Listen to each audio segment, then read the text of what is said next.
Hello again everyone and welcome back to The Underground. This is the Intel update for August 25th through the 31st, 2024. Starting off with a more sketchy event this week, yesterday there were very limited reports that suggest that a possible improvised explosive device was detonated in the Bronx. Again, details are very sketchy with this incident. However, we do know that it happened, even though mainstream media is ignoring it. We do have sources on the ground that suggest this incident happened, along with reporting from inside the 48th precinct amongst officers who responded to the call. Yesterday afternoon, a black male was observed to approach this apartment building on a scooter, drop off a package at the front door, egress from the area, and a few moments later the package exploded. So locals reported hearing a loud boom. Several windows were blown out in the adjacent area, and that was pretty much it. That's all the information that we have. The black male was observed to be egressing from the area on a red scooter. However, there's really nothing more from that. It's not really possible to tell if this was a sort of more of a terrorist attack or if this was just some kind of, innocent sort of behavior. I'm not really sure how an accidental explosion can happen when it involves a package being dropped off, but there's always a potential that this was some kind of accident we that the person who dropped the package off was an unknowing messenger of what they were dropping off. Really no details, so we just don't know, right?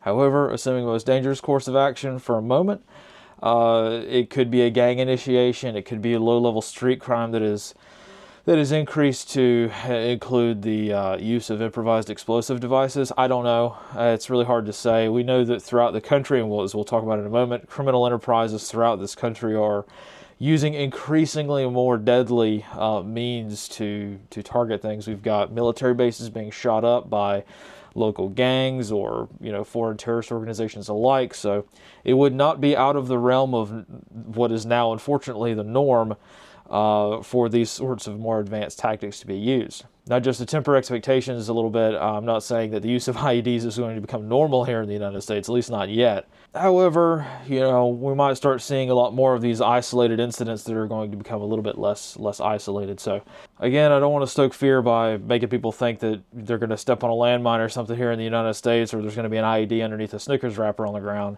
I don't want to say that at all. However, situational awareness is important. And it would definitely be a good idea just to be a little bit more situationally aware. It's not unreasonable to just be mindful of things. If something looks wrong, it probably is wrong. See something, say something, all that good stuff, right? So again, this is a very good reminder of that. Even if this incident turns out to be a giant nothing, I don't think it is a giant nothing, but even if it does turn out to be nothing, it's always good to be a little bit more situationally aware. So, moving over to Pennsylvania, two incidents that are sort of linked. I did want to mention continuing incidents involving Trump's events, Trump rallies. So there was a Trump rally in Johnstown, Pennsylvania, in which case a woman was assaulted and violently attacked by a group of black males outside of the event or adjacent to the event. And this event was recorded and shared on social media. So it appears as though the woman was targeted because she was wearing Trump attire. They got her alone. You see where this is going, right? So again, situational awareness is probably a pretty good theme for today. Pay attention, put your phone down when you're in public, and just look around. You will be so much more situationally aware, especially if somebody's trying to get the drop on you, right? So moving over to the actual event itself, there was a disruption. It's hard to tell. I'll show you the video here. It's hard to tell if this was a protester who was trying to protest something and tried to get to Trump on the stage to protest, or if this was a more exceptionally unsuccessful and ill-advised attack on Trump that had basically zero chance of success. It's hard to say. Usually protesters are wearing some sort of, protest t-shirt, or they've got a flag or something like that. This guy it could have just been some crazy guy that hopped a few fences and tried to get to Trump. But of course he got nowhere near Trump while he was on stage, and disruption, but still, it's probably a little bit more challenging these days to kind of pick apart the the average loon in the crowd from the actual more deliberate attack. So again, something to be mindful of. If you're at one of these events, the Secret Service is there to protect Trump. The Secret Service is not there to protect you. But it is, again, a good reminder. And these days we don't get that many reminders before things get really serious. So moving over to the western United States, speaking of crime increasing and situational awareness being exceptionally important, briefly touch on / clarify some of the things that have been going on in Aurora, Colorado. So this is a very long-standing issue that has recently gotten the national spotlight due to a few inflammatory or viral videos that have kind of circulated on social media. But again, I want to remind everyone the crime in Aurora, Colorado is not new by any stretch of the imagination. It's been around for months. This conflict goes back to at least last year, probably before that. So this is quite the rabbit hole, but it is a very, very good case study, in my opinion, to understanding how a very small issue, a very small criminal foothold can expand into something very, very large very, very quickly. And it doesn't necessarily have to have that much funding to do so. Of course, I'm referring to the Tren de Aragua operations in Aurora, Colorado, which have gone from being a very small problem to a very large problem very quickly. And this event is not without much gaslighting from the local authorities. So again, trying to keep an open mind as much as possible, we have to realize that the Venezuelan crime syndicates that have sort of set up shop in the Aurora or even the Denver area proper, this has become a very serious problem. There are thousands of Venezuelan nationals, a lot of them refugees, a lot of them naturalized, but there's sort of like how a lot of people are surprised to find that there's a huge Somalian population in Minnesota, of all places. Same sort of idea in Colorado here, finding out that there are potentially thousands and thousands of Venezuelans setting up shop in Aurora, Colorado is very strange. Well, that's what's happened. It's quite the rabbit hole to figure out how they got there, but in any case, there are a lot of Venezuelans in Aurora, Colorado, and with the refugees comes the cartel operations. So Texas has actually reported something similar. El Paso media, local media in El Paso, has kind of raised the alarm bell with regards to TDA guys coming over the border over the past few weeks, but this is a months-long, years-long incident. Anyway, the local media in Aurora and many locals are reporting that TDA has taken over at least 3 different apartment complexes that were kind of all part of the same sort of compound of tenement buildings that were going to be shut down by the city. Anyway, long story short, TDA moves into these areas, into the power vacuum where no one really cares about these areas, and now they've suddenly set up a fairly sophisticated operation. At least the locals allege. Now, the other side of the coin is the local police. Local Aurora police is taking the Sergeant Schultz approach. They see nothing. They don't see any TDA. Reports are isolated and rare of TDA militants, despite all these viral videos kind of coming out and locals freaking out about the situation. I would be willing to bet that the local police department's outgunned and outmanned by these guys, so it's probably a tall order to ask them to do their job in this situation. That's just the reality of being an American at this point in time, but this has been going on for a very long time, and as we all know, local media has reported mysteriously a spike in thefts of firearms from gun stores over the past few months. So, these guys are probably rolling pretty heavy. So the local police taking the I see nothing kind of attitude is not surprising in the slightest. The feds are interested, though. I became aware of this a few months ago when I got hold of a DHS memo that was warning that TDA guys were targeting law enforcement.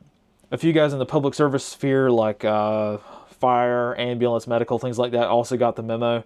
So this is not something that the feds or even the locals are going to be able to say very successfully, well, we don't see anything, we don't know anything. No, that's BS. Here's your memo. Here's your warning talking about TDA being in the area and being given the alleged green light to target authorities. So the whole oh, we don't see anybody kind of approach is that ain't gonna fly. So another thing to consider is the Aurora Police Department has already kind of let the cat out of the bag with how many dudes we're potentially talking about here.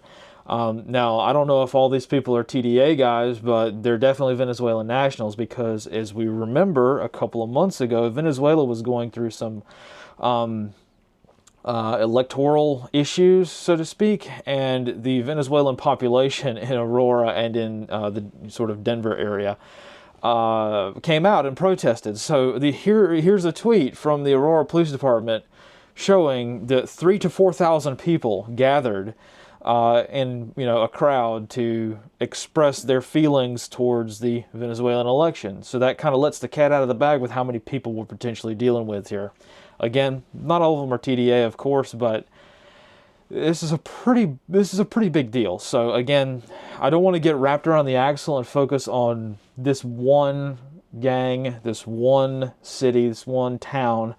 Really, this is a fantastic case study for when this happens in Boise or Billings or some other places around the country where traditionally they haven't really had to deal with organized gang crime or cartel violence. These gangs and these criminal syndicates and the NGOs that are funding them, funneling them across the border, maybe it probably wasn't such a good idea to take these guys and bust them all over the country. Do you see? Maybe that was probably not such a good idea. Got some really good, cheap political points, sure, but maybe, just maybe, it wasn't such a great idea. I'm not saying that's what happened here, but that's where my mind immediately goes. Politics is one thing, but this is now people's lives. So again, something to be mindful of, especially if you live in an area which is being funneled in with migrants. And NGOs are taking a more increased interest and funneling these types of people and these types of organizations into the heartland of America. They're not going to big cities in a lot of cases. Sure, a lot of the people are going there for the benefits that a lot of large cities offer. Like we all know about New York and some of the other bigger cities like that. But again, these places are going to heartland America in many cases. And, power vacuums being what they are, they tend to grow very, very quickly there. So, again, a very sharp reminder of how things can get out of hand very, very quickly. Moving over to the United Kingdom, again, violence continues along with the arrest of people who disagree with the government in any form or fashion. I don't want to go down the rabbit hole too much, but just for an American audience or just at a very high wave top level, same story is continuing. Stabbing attacks are occurring. More vulnerable demographics are being targeted as well. Again, this is very little change has occurred. The only change that has occurred has been the authorities increasing their crackdown on dissenting speech, but they're not increasing the targeting of these criminals who are attacking people, right? So again, very, very disturbing stories. I'm not going to get into it too much, but a lot of disturbing situations coming out of England these days, and there appears to be very little being done to stop that sort of thing. So again, as we all know, not surprising in the slightest, the British authorities, they've had a few weeks now to look at the security cameras, pull cell phone data, all that jazz, and they're going after people who were at the demonstrations, at protests. One thing to keep in mind is that, sort of like here in the United States, we've got the same thing going on. Our data is skewed. So when the British government, when you look at police logs and you look at the court logs, when they arrest someone, they're arresting them for disorder or unrest.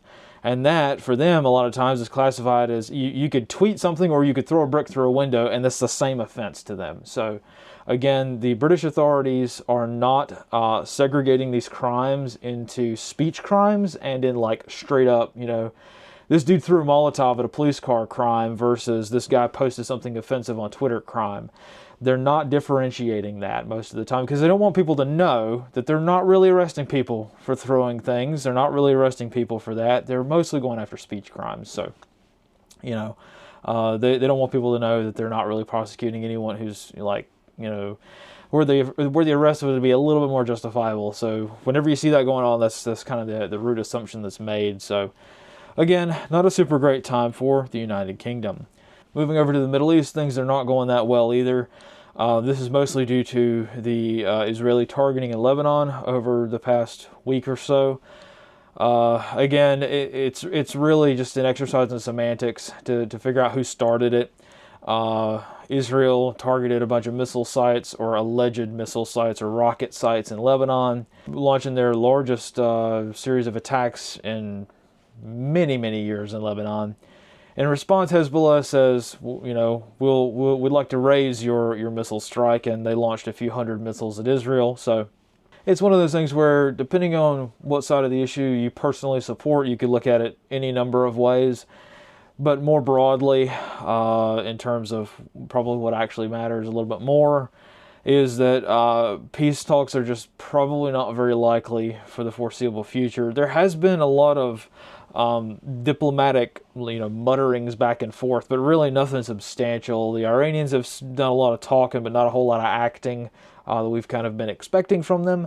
Likewise, Israel is essentially just doing whatever Israel wants to do. And most of the partners throughout the rest of the Middle East are just kind of remaining quiet. The United States has deployed substantial assets to the region. Again, depending on how you want to look at it, it's your opinion is your opinion, I guess. You could say that the United States is staging to defend against an Iranian attack, or you could say the United States is defending to start some sort of offensive operation. I don't know either way. It's just not really looking good throughout the theater with regards to the potential for peace. That doesn't appear to be on the menu for the time being. Moving a little bit further south, down into the Red Sea Horn of Africa region, conflict continues just like it has been before. The Houthis are learning. They're getting a lot better. That has been the theme over the past year of this conflict, more or less, 9-10 months now. The Houthis are learning. They're getting a lot better with their tactics. They're combining tactics. They're starting to use a sort of primitive combined arms warfare, so to speak, using the largely insurgent or improvised means that they have. So it's interesting to see how they're developing, and if there's one group of people in the whole Middle East that are learning from this conflict in the Middle East, it's the Houthis controlling Yemen. So definitely something to keep in mind, because the Houthis impacting merchant shipping is definitely having more of an impact to, say, the daily operation of the planet than, say, the squabbling that's going on in the rest of the Middle East. Speaking of squabbling, I did want to briefly mention it. I don't know how big of a deal this is, and I know most people probably don't care, but I'll mention it anyway. There's a sort of diplomatic spat that has emerged between Egypt and Ethiopia. This, again, goes back many, many years. Egypt has started to resume shipments of arms and military equipment to Somalia. Of course, this event, like everything else in the Middle East, this event is not occurring in a vacuum. Ethiopia and Somalia have been more or less at war, or actually at war, for many, many years now. They don't get along so well.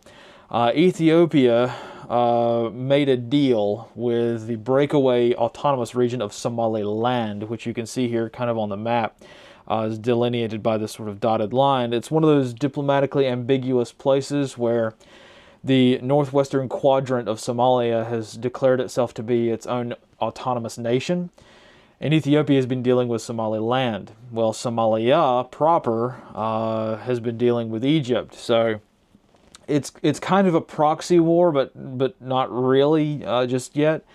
In any case, Egypt said, we're going to start sending arms to Somalia again, and Ethiopia has been quite upset about that. So how is this going to shake out? I don't know. It could be another vector for conflict to just continue throughout the African subcontinent. It's really hard to say. Conflict in Sudan and South Sudan is still kind of going on. It's not really a region that's thriving or has honestly ever thrived, but still something to keep in mind. Just in terms of how this can affect things, because the United States has, I should say we had, a fairly good presence in Djibouti there. And again, we're talking about the choke points of the planet here, so if conflict becomes more common in Somalia, or if conflict erupts into more than just a diplomatic spat, this could cause even more complications throughout the region, so we might not have to deal with just the Houthis anymore. I have seen a lot of reports from the UK MTO over the past few weeks that have indicated an increase in just routine piracy. You know, piracy in the Gulf of Aden, off the coast of Somalia, has been a staple for decades now, ever since Somalia became really a failed state. So, you know, we may start seeing a little bit more of that. It's not just the Houthis that are operating in the area. It's a lot of other criminal enterprises. So a lot of tangled webs, a lot of rabbit holes for sure, but that's pretty much all I wanted to talk about this week. Here are the Intercepted GhostNet reports for this week. I'm seeing a lot more people send these reports and just check in and, you know, maintain the Heartbeat network throughout the week, which is fantastic. So a lot of news coming out of Missouri this week, as you can see. So I don't know if this was transmitted by the same person or not. I wasn't able to actually catch who this was a couple of times, but again, this information is pretty good, so I thought I would share it. A few spotty reports here and there. I don't know. I got the feeling that I was getting a little bit of interference a couple of times when I was looking at some of these other reports. Always challenging, but seems like it's done pretty well. So again, lots of good information that's coming out. Really nice to see people actually using this more routine, getting into the habit of using it. It's not perfect. Honestly, it, you know, pales in comparison to a lot of the other tools that we have in terms of communications, but it's good to learn this stuff and to start implementing it now before it's needed so much. So here are the sources for today. Not too many, but again, that's pretty much all I've got. A lot of stuff that just reminds you just to be aware. You know, we're getting into some pretty serious times. I know that you don't want to be at a constant state of just on edge all the time, but you know, just being a little bit more mindful of surroundings is always a good thing to do. So yeah, that's pretty much all I have for today. Thank you all for watching. Thank you all for your support, and we will see you next time. And as always, fight in the shade.